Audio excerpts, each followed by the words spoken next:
o nome do Senhor, por essa manhã bendita, onde a misericórdia dEle se renovou sobre as nossas vidas. Que a paz do Senhor esteja assim, seja derramada, sobre as nossas vidas, nossos corações, nossa família, nesse dia. Graças a Deus, nós estamos aqui no momento de essa palavra, essa pastoral, essa mensagem, essa reflexão de um momento antes da escola dominical. E nós queremos orar ao Senhor nesse instante, agradecer ao Senhor pela oportunidade de estarmos juntos, mas também interceder pelo nosso país e por irmãos que estão em dificuldade e também agradecer ao Senhor. Amém? Vamos orar? Senhor, queremos nessa hora colocar diante do Senhor, ó Pai, a nossa nação, colocar diante do Senhor, ó Deus Santo, o nosso povo, o povo brasileiro, ó Pai Santo, do qual o Senhor, ó Pai Santo, nos fez, ó Deus, ser parte. Ó Deus, e nessa hora nós clamamos a Ti, a Tua misericórdia, a Tua graça. Ó Deus, clamamos a Tua intervenção, clamamos, ó Deus Santo, a Tua orientação sobre todos. Ó Deus, que, ó Pai, o Senhor oriente, ó Pai Santo, os governantes, que o Senhor oriente, ó Deus, as autoridades, ó Deus, a fim de que eles possam cuidar, ó Deus Santo, da melhor forma, ó Deus Santo, da população.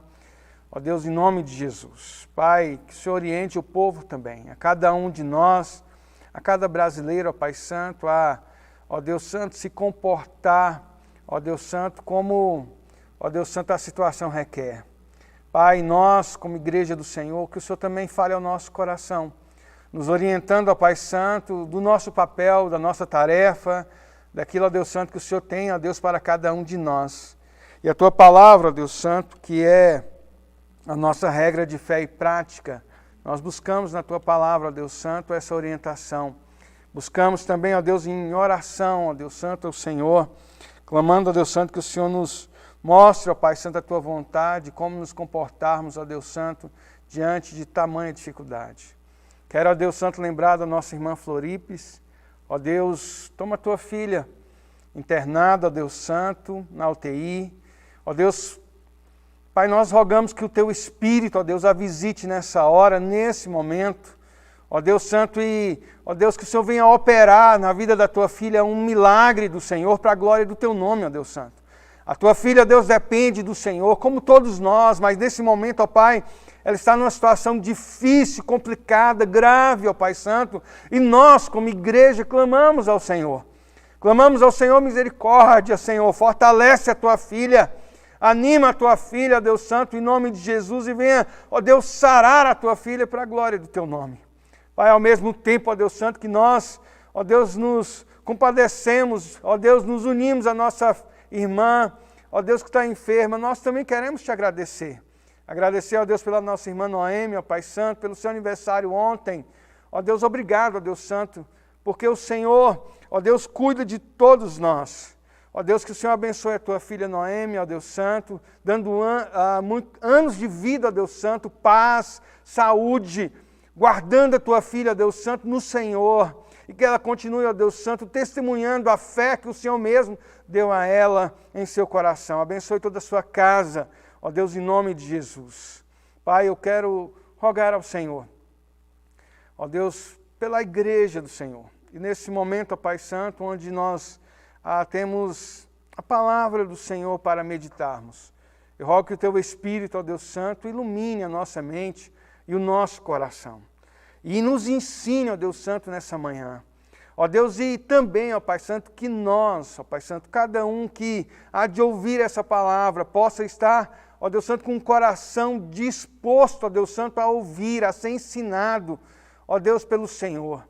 Ó Pai, que não haja, ó Deus Santo, nenhuma resistência, nenhum, ó Deus, obstáculo. Ó Pai, em nome do Senhor Jesus, que o Teu Espírito venha falar, ó Deus Santo, aos nossos corações, para a glória do Teu nome, nos ensinando, nos transformando, ó Deus, à semelhança de Cristo Jesus. Nós agradecemos, nós Te louvamos e Te bendizemos em nome dEle, do Filho amado, Jesus Cristo. Amém. Queridos, nós vamos nessa manhã dar início a a uma mensagem, a uma reflexão no livro de Neemias, capítulo 2. Provavelmente nós não vamos terminar hoje, com a graça do Senhor, terminaremos no próximo domingo. Continuaremos essa reflexão. E eu gostaria que você abrisse a palavra do Senhor no livro de Neemias, Neemias capítulo 2, do verso 1 ao versículo 6. Neemias, capítulo 2, do verso 1 ao versículo 6. Eu lerei aqui o texto e você pode acompanhar aí na sua Bíblia. Neemias, capítulo 2, versículo 1 ao versículo 6. Vamos fazer essa leitura? Acompanhe na sua Bíblia. No mês de Nissan, no 20º ano do reinado de Artaxerxes, uma vez posto o vinho diante dele, eu peguei e ofereci ao rei. Ora, nunca antes eu tinha estado triste diante dele. Então o rei me disse: por que o seu rosto está triste, se você não está doente? Isso tem que ser tristeza do coração. Então eu fiquei com muito medo e lhe respondi que o rei viva para sempre. Como não estaria triste o meu rosto, se a cidade onde estão sepultados os meus pais está em ruínas e os seus portões foram queimados? O rei me disse: o que você me pede agora? Então orei ao Deus dos céus e disse ao rei: se for do agrado do rei, e se este seu servo encontrou favor em sua presença, peço que o rei me envie à cidade de Judá, a cidade onde estão os túmulos dos meus pais, para que eu a reconstrua. Então o rei, que tinha a rainha sentada ao seu lado, me perguntou: quanto vai durar a sua ausência? Quando você voltará? Marquei certo prazo e o rei se deu por satisfeito e me deixou ir. Amém? Nós estamos vivendo dias de pandemia, dias difíceis, dias de muito sofrimento, onde milhares de pessoas estão passando por angústias terríveis devido a situações que a Covid, que esse vírus, o coronavírus, até mesmo potencializou. Criou novas situações angustiantes e tristes e potencializou outras. Muitos já foram infectados. Muitos já passaram por essa experiência, triste experiência. Graças a Deus que a maioria de nós que passamos com sintomas a menos, mas temos muitos irmãos, muitas pessoas que sofreram ou que estão sofrendo a forma mais grave dessa enfermidade. Eles vão ao hospital por causa desse agravamento, às vezes precisam de UTI, às vezes precisam ser entubados e passam dias difíceis e complicados, correndo até o risco de perderem a própria vida por causa desse vírus. E também os familiares, que ficam com um vazio enorme, ficam com uma dificuldade, uma sensação de não poder ajudar, de não poder estar acompanhando, de não poder participar desse momento do sofrimento dos nossos familiares. Sem falarmos que os danos psicológicos, emocionais, relacionais, financeiros, né, dessa pandemia tem assim feito que nosso país sofra muito, e o mundo inteiro, na verdade. Semelhante a esse sofrimento que nós estamos passando, porém bem mais difícil, foi o sofrimento do povo de Israel no período de Neemias, na época que Neemias viveu.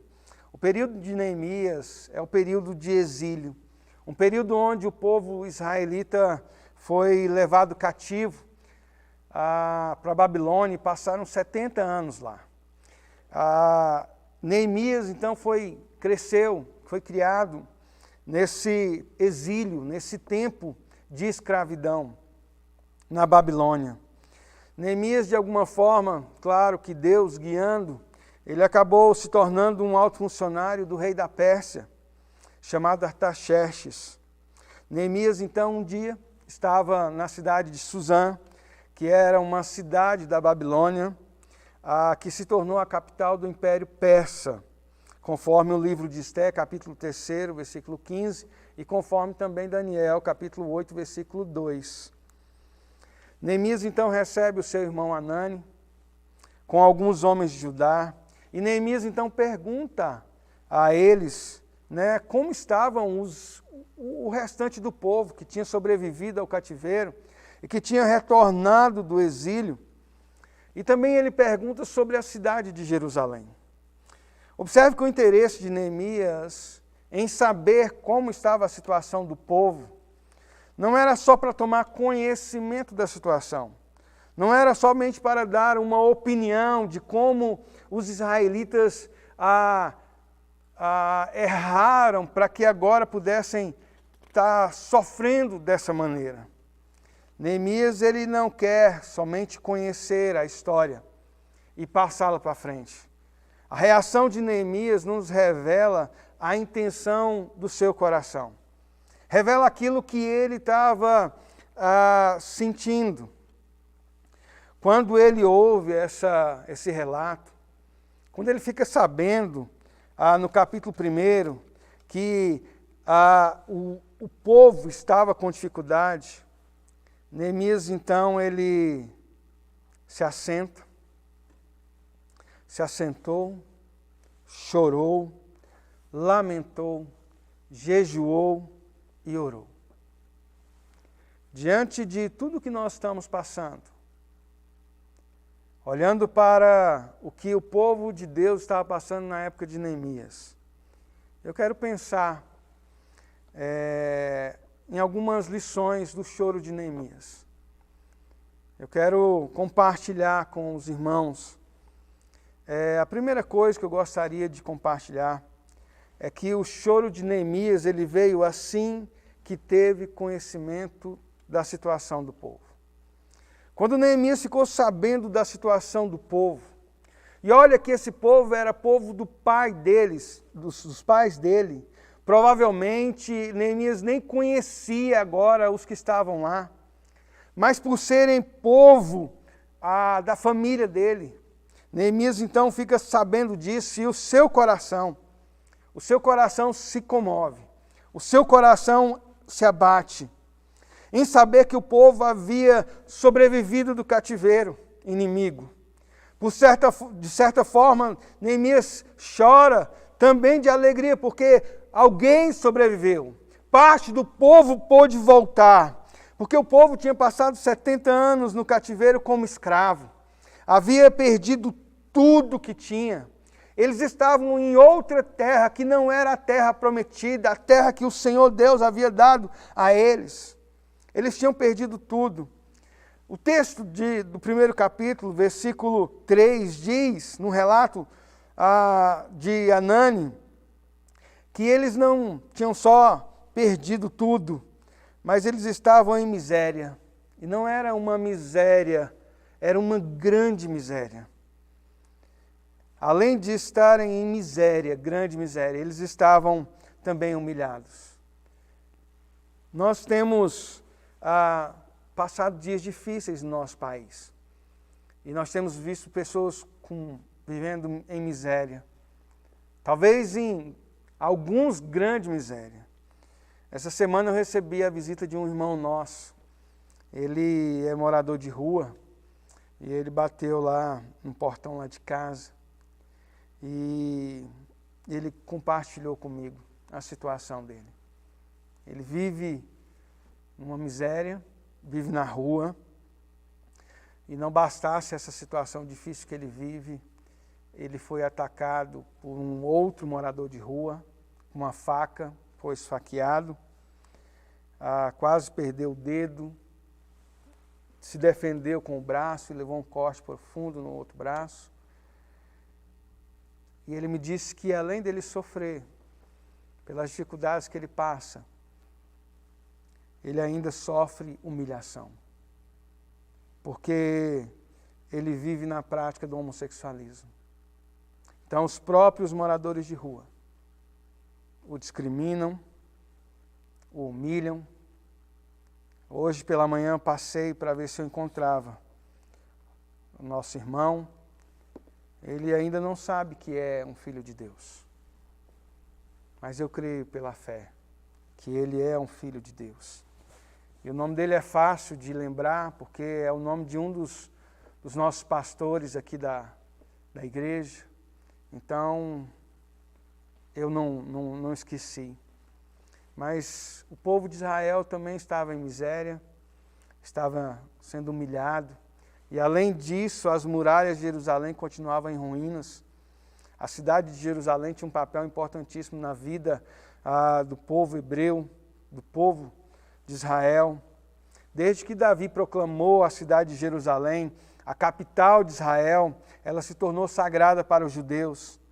Foi em Jerusalém que foi erguido o templo de Salomão.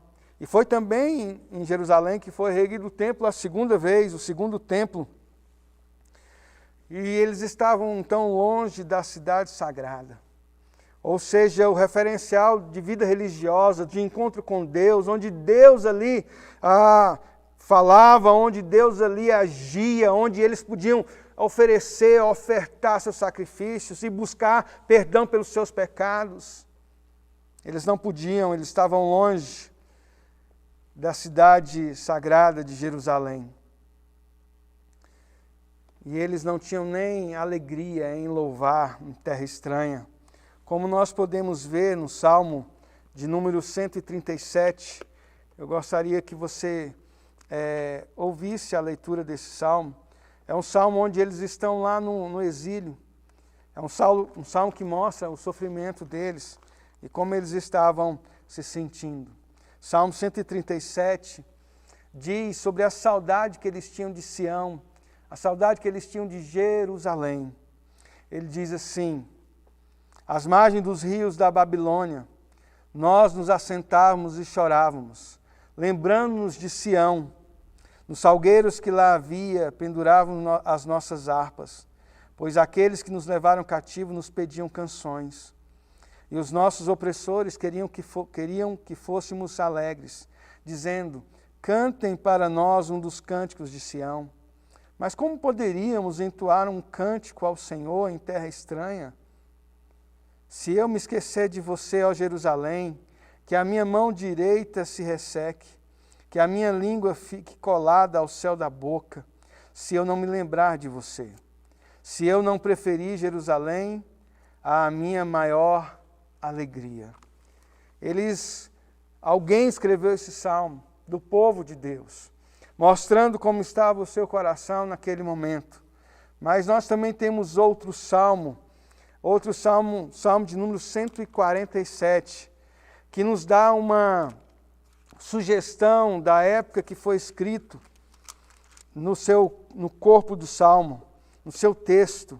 Ouça a leitura do Salmo 147. Aleluia! Bom e amável é cantar louvores ao nosso Deus. Fica-lhe bem o cântico de louvor. O Senhor edifica Jerusalém e congrega os dispersos de Israel. Ele sara os que têm o coração quebrantado e trata as feridas deles. Conta o número das estrelas, chamando-as todas pelo seu nome.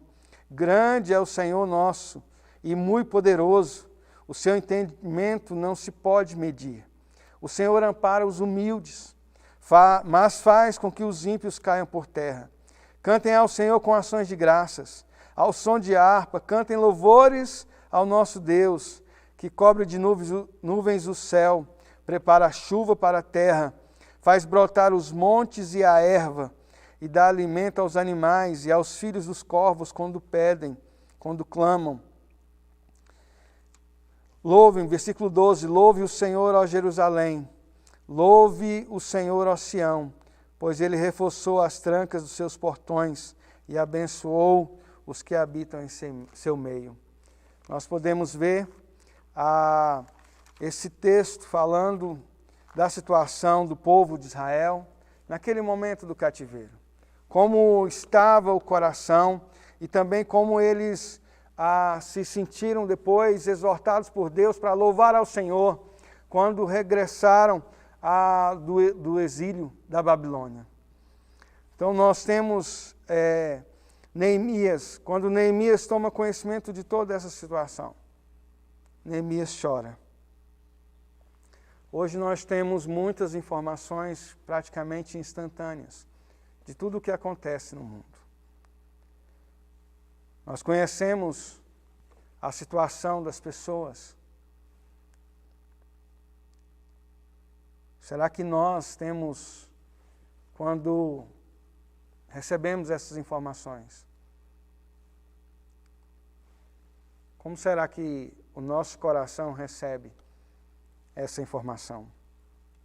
Na pastoral que eu escrevi, domingo agora, está nesse boletim, gostaria de ler a última frase. Será que Deus tem contemplado dos céus choro nos nossos olhos? Será que nós, quando tomamos conhecimento de tantas mortes, de tanto sofrimento, de tantas pessoas doentes, será que em algum momento lágrimas desceram dos nossos olhos?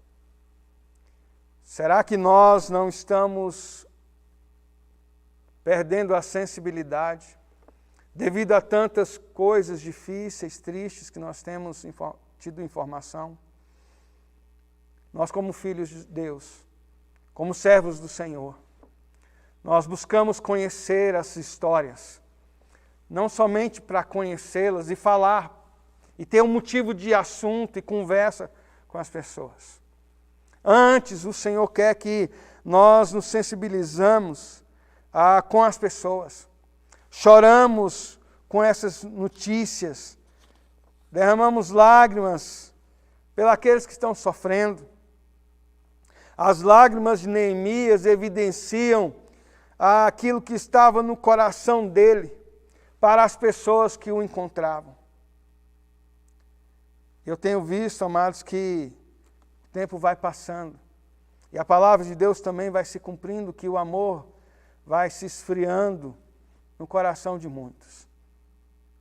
Hoje é um dia de pararmos, ouvirmos essa palavra, olharmos para ela e ver a reação de Neemias, um servo de Deus, um filho de Deus, temente ao Senhor, que chorou aos pés do Senhor diante da dificuldade do seu povo.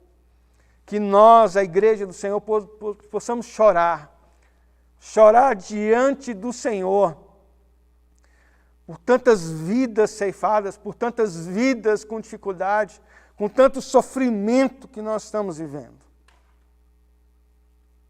Qual foi a última vez que você chorou?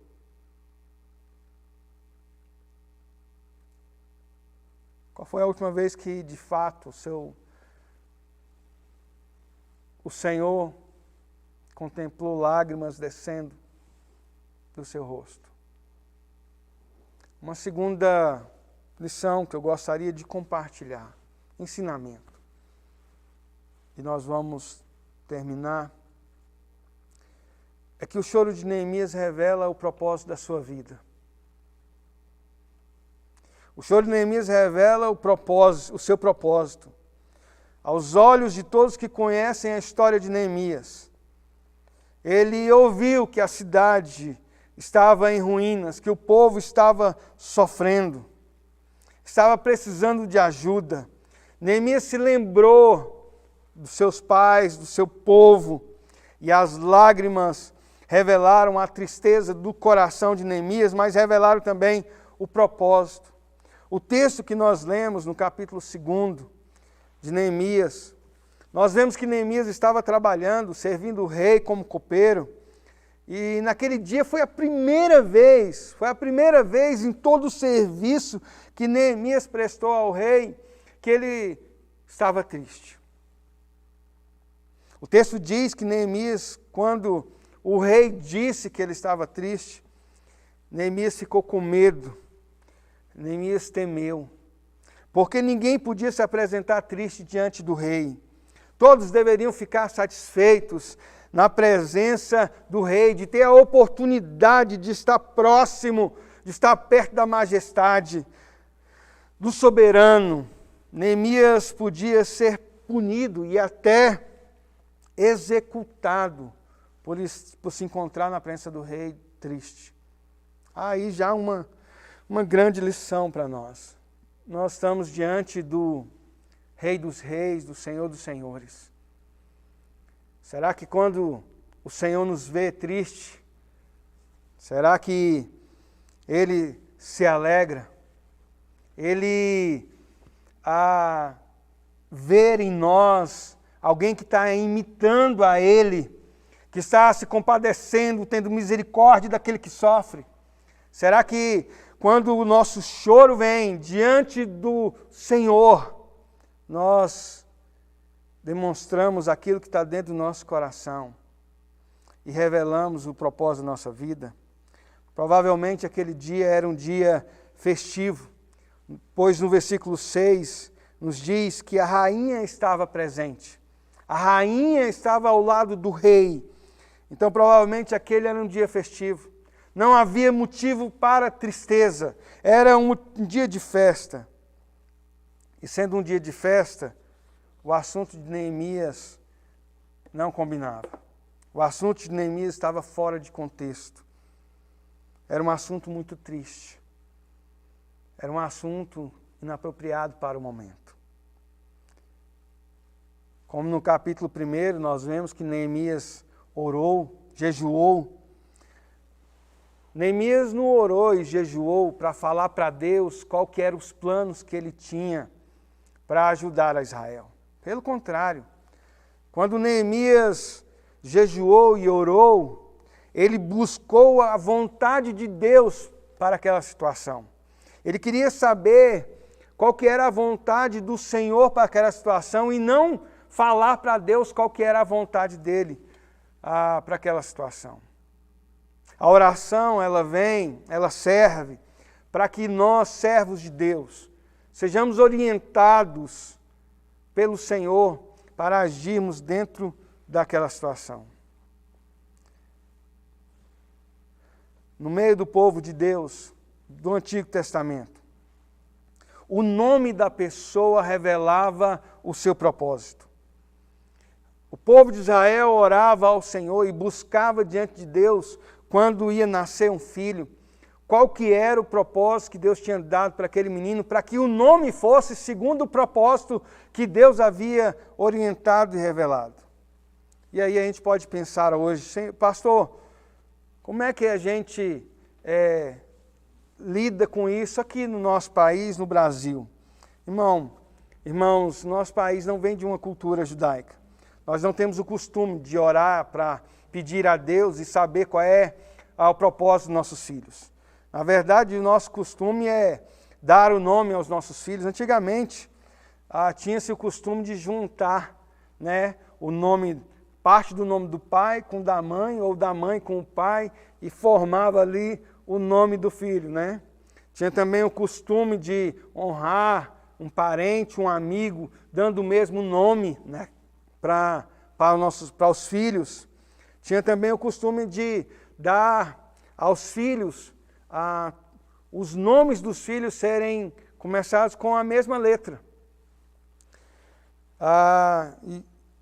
E a gente, assim, tem tantos nomes diferentes, um exemplo de um nome assim bem diferente, até, não sei se você conhece alguém com esse nome, Demerson, Eu acho assim uma ideia sensacional, alguém juntar o nome Emerson e juntar um D na frente e virar Demerson. Uma ideia maravilhosa, só a irmã Eni da igreja que teve essa ideia também. Ela tem um filho chamado Demerson e eu fui olhar na internet qual é o significado do meu nome, para eu ver se tinha alguma coisa que pudesse falar de um propósito.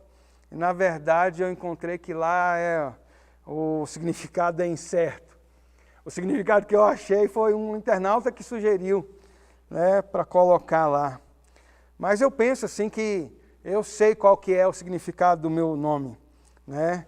O meu nome significa aquele que é raro, uma raridade, ou seja, é muito difícil de encontrar, né? E conhecer 2 Demerson é um milagre.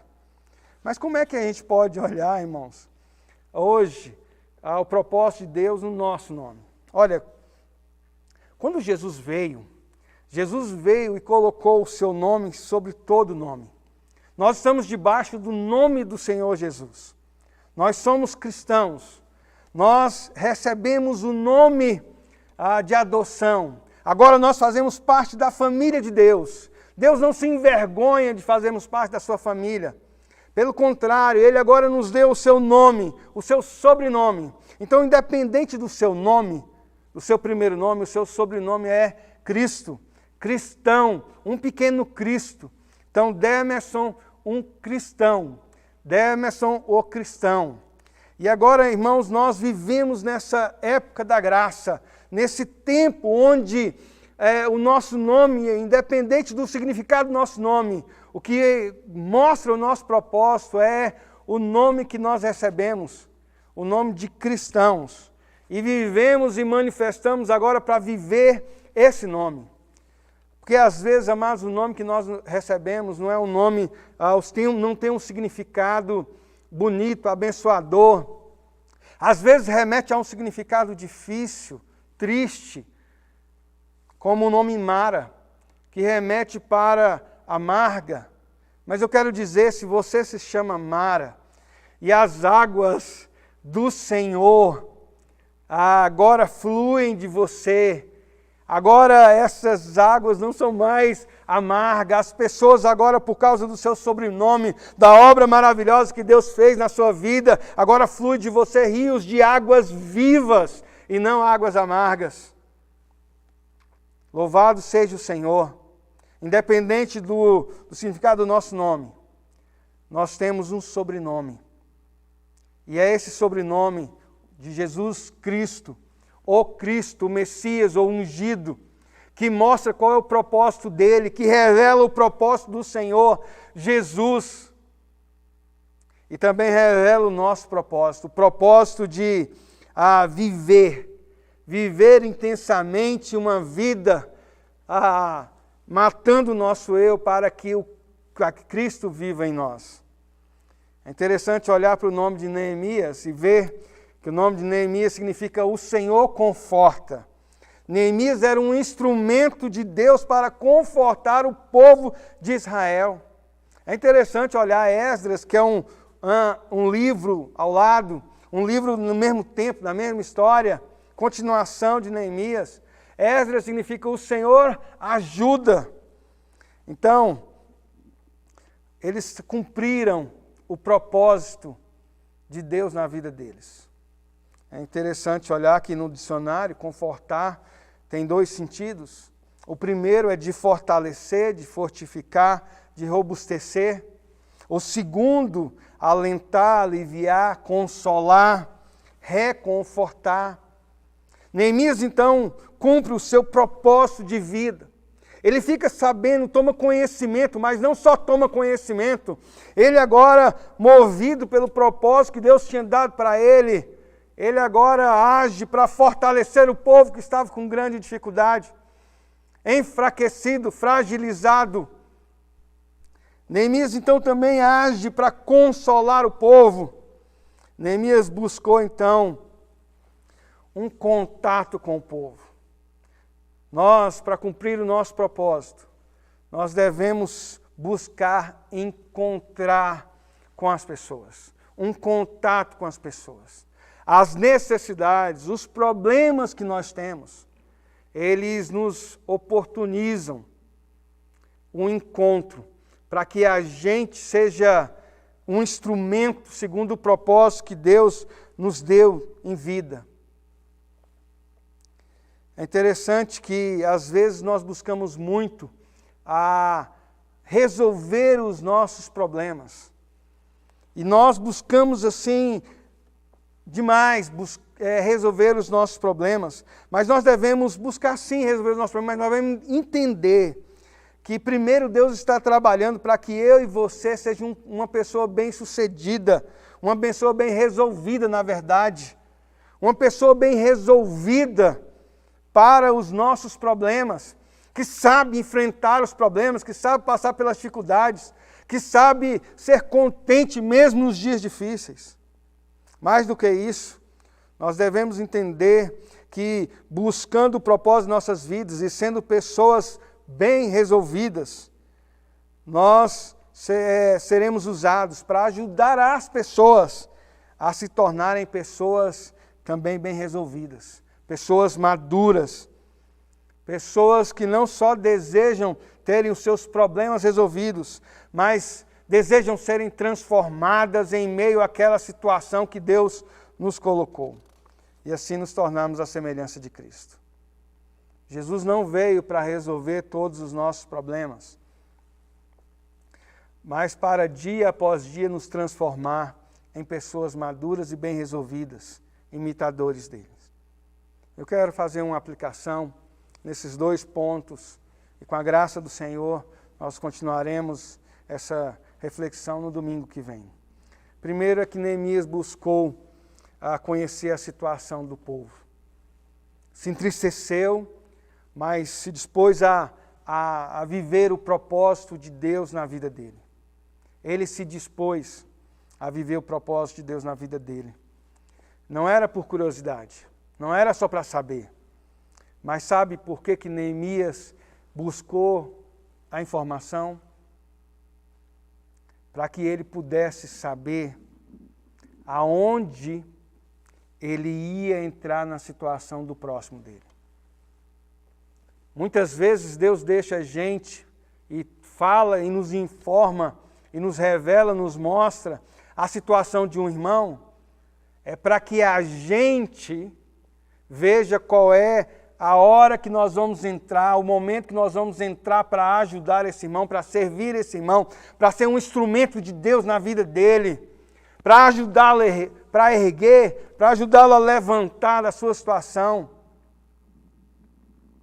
Às vezes Deus revela para a gente uma dificuldade de alguém e nós não pensamos e oramos, Senhor, é para eu entrar nessa situação, e quando que é, e como é que eu entro nessa situação, me orienta. Neemias não só ficou sabendo da situação, mas ele entrou na situação das pessoas, como Jesus fez. A quem enviaremos, disse o Pai, e Jesus diz, eu vou.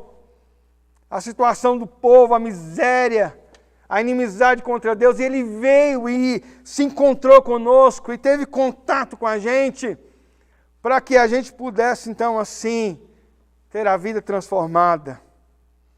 Segunda coisa que eu gostaria de aplicar ao nosso coração na lição que nós aprendemos. Neemias é conhecido como o copeiro do rei. Ainda que ele estivesse como copeiro, esse não era o propósito da vida de Neemias. Neemias era um servo de Deus, que tinha um propósito aqui nessa terra, de confortar pessoas. Um instrumento de Deus, para Deus confortar. Quando o povo de Israel encontrava com Neemias, e olhava Neemias, eles não gritavam Neemias, Neemias por causa da pessoa de Neemias. Eles gritavam Neemias com um entendimento de que Deus era aquele que confortava o coração. Deus era aquele que animava e fortalecia o coração do povo. O povo tinha voltado do cativeiro, tinha perdido a consciência de Deus, a revelação do Senhor. E Neemias então é a pessoa, é o conforto de Deus em pessoa, para que a consciência do povo voltasse para o Senhor, muito mais do que reconstruir muros e portas de Jerusalém.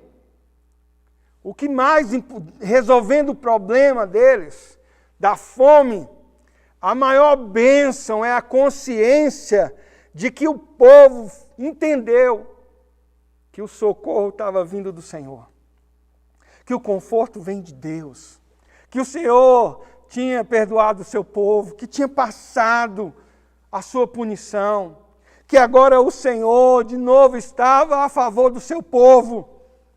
Neemias Não é o grande Neemias, é o grande Senhor, que agora está na consciência de cada judeu, de cada israelita, que olhava para Neemias e via que Deus é aquele que conforta.